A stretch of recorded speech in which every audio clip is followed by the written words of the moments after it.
For sure. We'll get through it, so. All right. Whenever you're ready. Coffee and Riffs out here in LA. Highland Park, Highland California Park. at 5-Star Sound Labs. That's go. what I call my studio, 5-Star Sound It's Labs. perfect. It's a beautiful place. We're here with Juan, just running through a bunch of different stuff. This is like Hey, after 3 hard days of NAMM show, and I'm surprised I still have a voice. I'm just sorry. walking around. Yeah. It's great. It's fun. Mm-hmm. It's a lot of fun.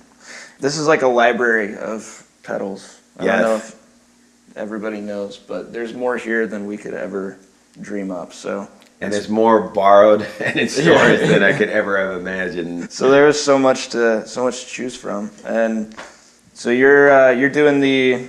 Let's just run through it. What you've got going. Let me shut my phone off. So yes, I'm not very familiar with that Ditto looper because I have the little mini guy. Sure. So I kept making mistakes with that, but that is TC Electronics Ditto looper.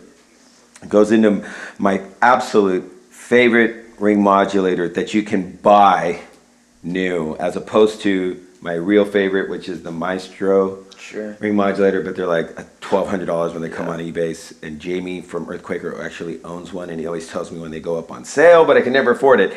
So second best one, I think it's better than the Moog. I absolutely do, whether it's that bad sounding mini one or the big giant one, which I think the big giant one does sound good. This one's better.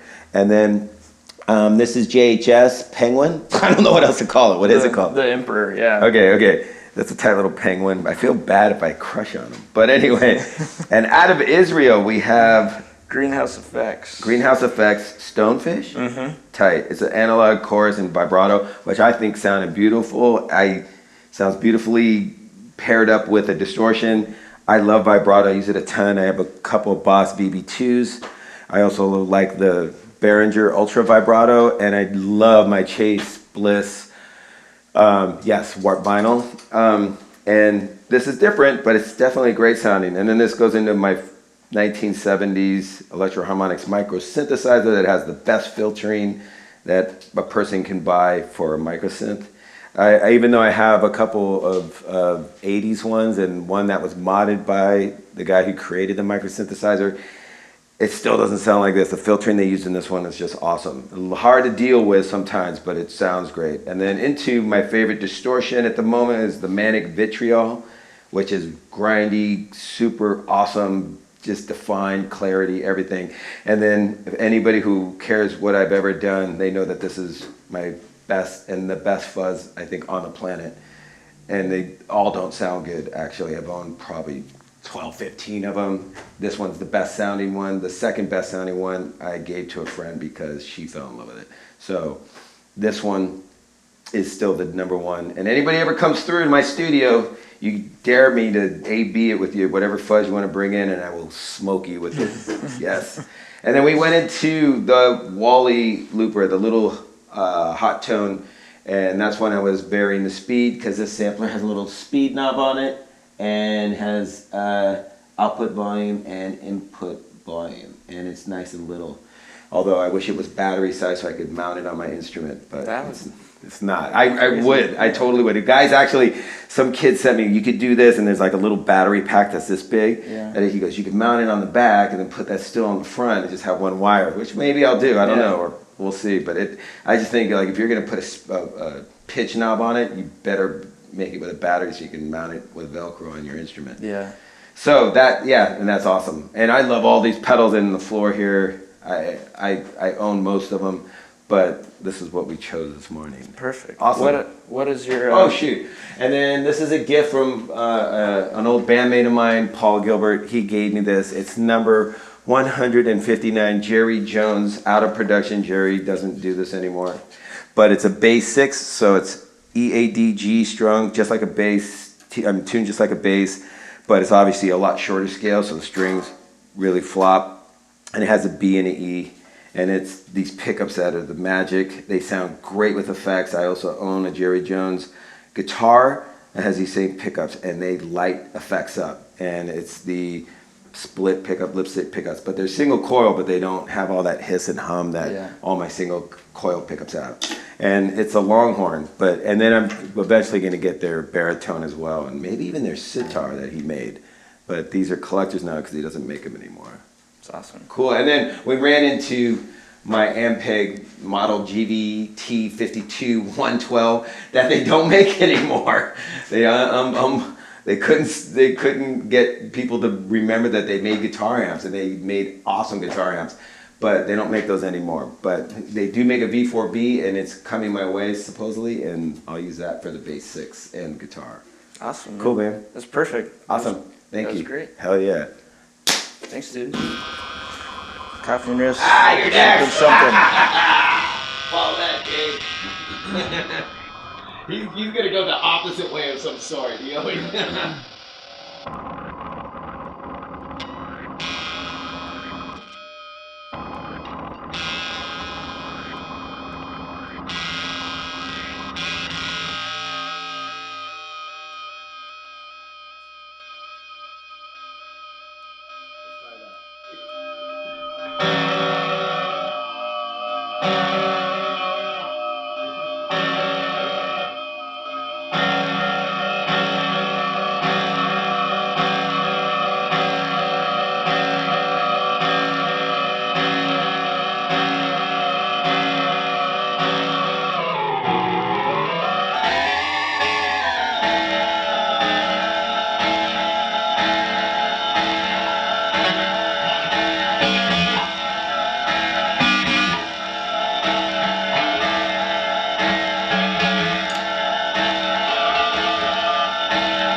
Yeah, I always find that. I just find that like sometimes some loops like sped up a little or slow down a little. Are like, you're like, man, that's way more musical. Yeah, you know, yeah. and then the It rhythm changes. So what then it I was is. like, because there was no shuffle, and then all of a sudden, I guess I sped it up a little, and then all of a sudden you hear a shuffle in it, and then you're like, oh, cool, I can create a shuffle. I did that yesterday with Nick. When we were recording, you know, or playing. I mean, demoing, and I hit a loop, and then all of a sudden, oh, there's a shuffle in there. So I started accentuating the shuffle with playing, and then I looped it, and so then there was a shuffle going on, you know, over whatever we were doing, and that was all because of sampling, you know. That's perfect, So, man. Cool, man. Let's shoot an intro really quick Yeah, for where we'll sure. just